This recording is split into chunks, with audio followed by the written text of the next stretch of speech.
स्वागत है सिनेमा के दीवानों और प्रभास के दीवानों। आज बात होगी उस सुनामी की जिसने भारतीय सिनेमा के इतिहास को हिला के रख दिया है। जी हां, हम बात कर रहे हैं राजा साहब की। अगर आप सोच रहे थे कि साल 2026 की शुरुआत धीमी होगी, तो भाई साहब आप गलत नहीं, बहुत गलत थे। राजा साहब कोई फिल्म नहीं है, ये एक विजुअल तांडव है जिसे थिएटर की बड़ी स्क्रीन पर देखने के लिए ही बनाया गया है। अगले 15 मिनट में मैं इस फिल्म की एक ऐसी चीर फाड़ करूंगा कि आपका खून खौलने लगेगा और आप अभी के अभी थिएटर की तरफ दौड़ पड़ेंगे। शुरुआत करते हैं उस धुरंधर खिलाड़ी से जिसके नाम पर दुनिया चलती है, यानी डार्लिंग प्रभास। भाई साहब, प्रभास का ये अवतार देखकर रोंगटे खड़े होना से छोटी बात है, रूह कांप जाती है। फिल्म में उनकी एंट्री ही ऐसी है कि आपको रणवीर सिंह की वो खूंखार एनर्जी याद आ जाएगी जो उन्होंने पद्मावत में दिखाई थी, और संजय दत्त का वो डार्क ग्रेस जो अग्निपथ के कांचा चीना में था। प्रभास ने इन दोनों के स्वैग को मिलाकर एक नया बेंचमार्क सेट कर दिया है। एक तरफ वो अपनी कॉमेडी टाइमिंग से आपको लोट-पोट करते हैं, और दूसरी ही पल जब उनकी आंखों में राजा साहब का वो खौफनाक साया नजर आता है, तो भाई साहब थिएटर में बैठा बच्चा अपनी सांसें रोक लेता है। ये परफॉर्मेंस नहीं है, ये एक सुपरस्टार का अपने सिंहासन पर वापस लौटने का ऐलान है। अब बात करते हैं फिल्म के माहौल की। फिल्म का पहला हाफ आपको एक ऐसी दुनिया में ले जाता है जहां डर और हंसी का एक अजीब सा मेल है। डायरेक्टर मारुति ने जो विजुअल वर्ल्ड क्रिएट किया है वो किसी हॉलीवुड फिल्म से कम नहीं है। हर फ्रेम में इतनी बारीकियां हैं कि आपकी पलकें झपकना भूल जाएंगी। लेकिन जैसे ही फिल्म सेकेंड हाफ में एंट्री मारती है, ये एक पूरी तरह से अलग जानवर बन जाती है। यहां से शुरू होता है असली खेल। फिल्म का सस्पेंस और हॉरर एलिमेंट्स इतने तगड़े हैं कि आपके पीछे की सीट पर बैठा आदमी अगर गलती से भी छींक दे तो आप उछल पड़ेंगे। अब आते हैं उस डिपार्टमेंट पर जिसने फिल्म को लार्जर देन लाइफ बनाया है, यानी बीजीएम और साउंड डिजाइन। भाई साहब, म्यूजिक डायरेक्टर ने क्या तबाही मचाई है।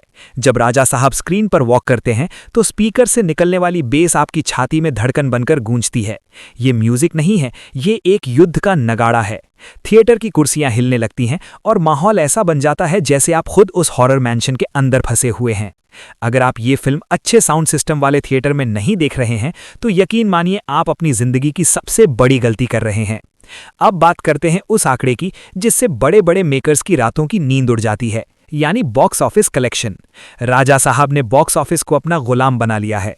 ओपनिंग डे पर 185 करोड़ का वर्ल्ड वाइड कलेक्शन करके इस फिल्म ने उन तमाम लोगों के मुंह पर ताला लगा दिया है जो कह रहे थे कि प्रभास का दौर अब ढल चुका है।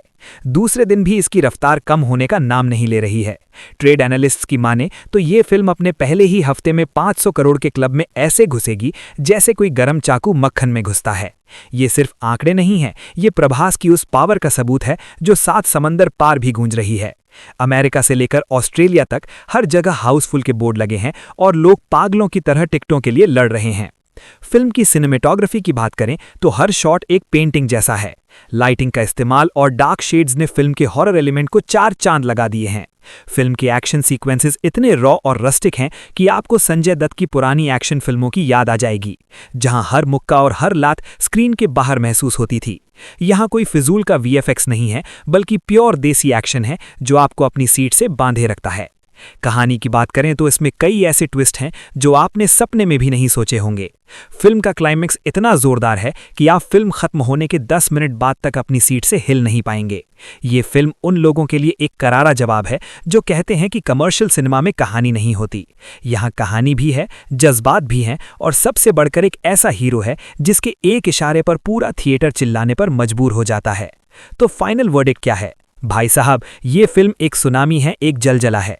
अगर आप एक सच्चे सिनेमा लवर हैं तो राजा साहब को मिस करना अपराध है।